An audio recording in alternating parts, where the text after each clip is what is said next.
Before writing Dracula, Bram Stoker spent several years researching European folklore and vampire tales, being particularly influenced by Emily Gerard's 1885 essay Transylvania Superstitions, which references the vampire myth. The reputation for cruelty of the Romanian ruler of Wallachia, Vlad Dracula, which Stoker first learned about in 1881, supplied the name of Stoker's infamous count. However, Dracula's scholar Elizabeth Miller has remarked that, aside from the name and some mention of Romanian history, the background of Stoker's count bears little resemblance to that of the real-life Vlad Dracula. Various books in the London Library, like Sabine Baring-Gould's Book of Werewolves, Thomas Brown's Pseudodoxica Epidemica, A.F. Cross's Round About the Carpathians, and Charles Boner's Transylvania, are said to contain markings which can be attributed to Stoker's research. In addition to this, Stoker later claimed that he had a nightmare, caused by eating too much crab meat, about a vampire king rising from his grave. Just as folklore, history and nightmare inspired Bram Stoker, his masterpiece has inspired an untold number of authors, filmmakers and artists.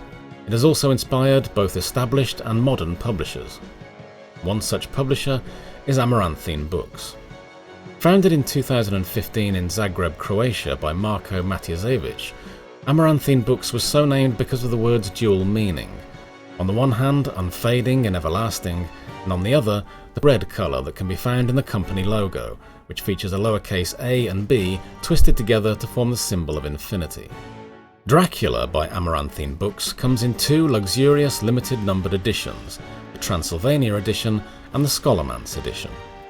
The Transylvania edition of Dracula, limited to 666 copies, was inspired by the point in the story where it is mentioned that Dracula was once a student of the devil himself in the great underground halls of Scholomance, a school of black magic.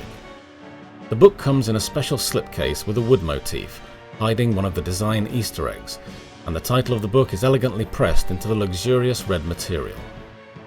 The Scholomance edition is the ultimate collector's item.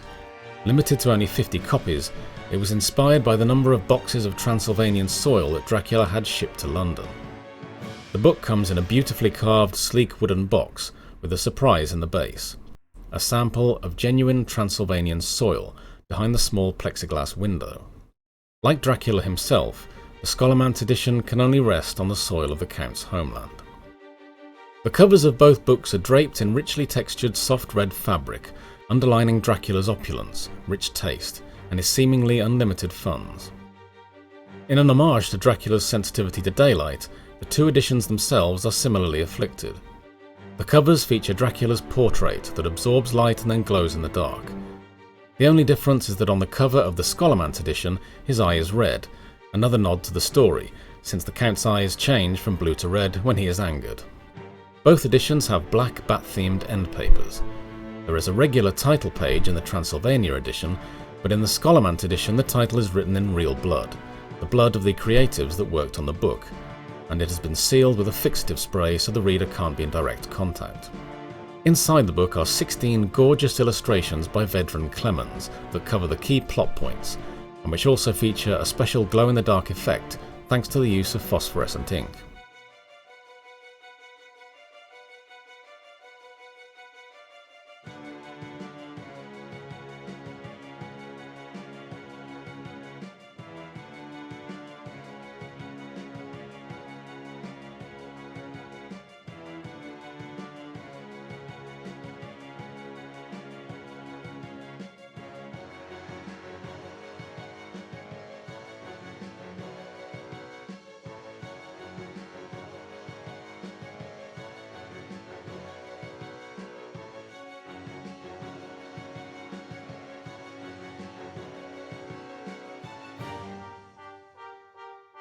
Both books feature black page edges that evoke a dark, insidious shadow creeping its way into the text, and a bookmark in the shape of a wooden stake.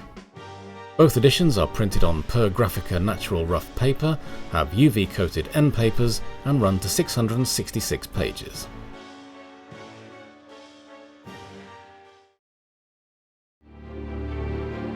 The blood is the life.